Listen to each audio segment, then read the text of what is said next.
Sejambak kasih seharum kasturi buat penerajuk acara. Barisan Div Kehakiman yang arif lagi bijaksana. Saudara penjaga masa yang cakna dengan jam randiknya. Barisan sahabat seperjuangan yang dihormati. Seterusnya, sidang pendengar santri warisan negara sekalian. Sebelum gelanggang dibuka, dengarlah dahulu paluan rebana. Sebelum kata meningkah seloka, dengarlah dahulu kupasan tajuknya. Alam sekitar, tanggungjawab bersama. Hadirin yang dimuliakan, tak kenal maka tak cinta. Sebagai pembuka tirai, adalah elok kiranya kita menelusuri terlebih dahulu asal mulanya konsep alam sekitar, tanggungjawab bersama. Menurut Dewan Bahasa dan Pustaka, alam membawa maksud dunia dan bumi. Sekitar menjurus kepada denotatif persekitaran atau keadaan. Manakala tanggungjawab membawa maksud peranan yang dipikul oleh sesetengah masyarakat secara bersama-sama yang membawa erti dua atau lebih individu. Konteks pidato saya pada hari ini amat luas pengertiannya. Kelestarian alam sekitar memainkan peranan yang penting terhadap seluruh makhluk, sama ada manusia maupun haiwan. Namun begitu, masih ramai yang memandang enteng terhadap manfaat dan inisiatif yang dijalankan. Implikasinya, alam sekitar yang dahulunya penuh dengan lestari musnah di tangan manusia durjana. Oleh itu, pelbagai pihak haruslah mengambil berat demi merealisasikan inisiatif yang dijalankan.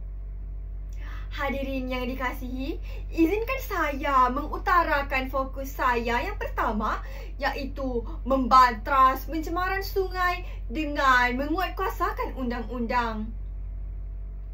Menurut artikel My Metro, laporan oleh Muhammad Farid Noh yang bertajuk Kilang Haram Punca Sungai Johor Tercemar. Pada tahun 2020, sebuah kilang alam sekitar bertempat di Kulai Johor disyaki sebagai dalang utama yang mencemarkan Sungai Johor. Bahan kimia yang digunakan untuk melarutkan bahan plastik disyaki sebagai punca utama sungai tersebut tercemar. Ini kerana tuan-tuan dan puan-puan, menurut penduduk sekitar Jalan Kulai, mereka mendapati terdapat bau yang tidak menyenangkan sejak Julai hingga Ogos 2020. Oleh itu, pihak berkuasa hendaklah mengambil tindakan untuk mengelakkan isu ini daripada terus terjadi.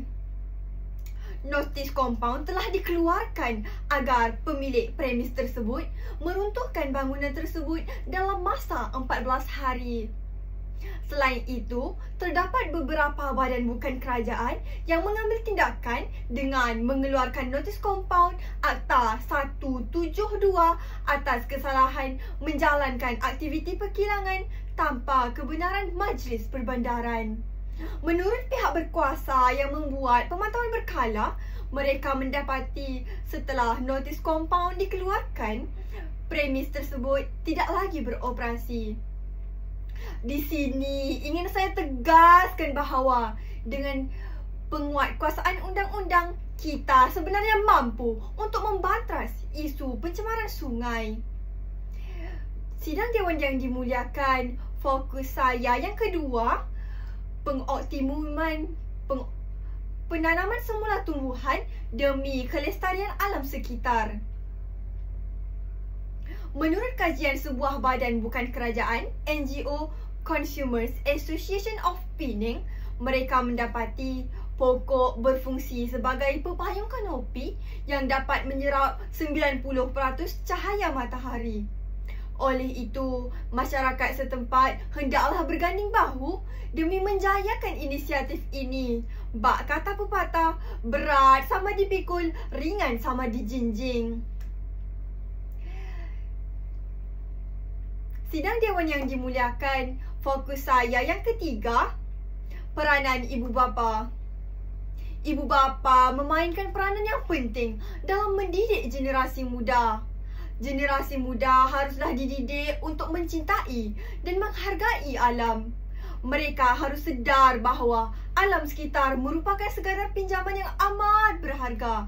Sekiranya alam sekitar tidak dijaga dengan baik mulai dari sekarang, generasi akan datang tidak akan dapat menikmati kelestarian alam sekitar. Bak kata pepatah, melentur buluh biarlah dari rebungnya. Jelaslah bahawa ibu bapa memainkan peranan yang penting dalam mendidik generasi muda. Secara kesimpulannya, terdapat pelbagai inisiatif yang dapat dijalankan untuk memelihara alam sekitar. Pemeliharaan alam sekitar hendaklah dilaksanakan demi menjaga bumi kita daripada terus tercemar. Ini termasuklah peranan pihak berkuasa, masyarakat dan ibu bapa.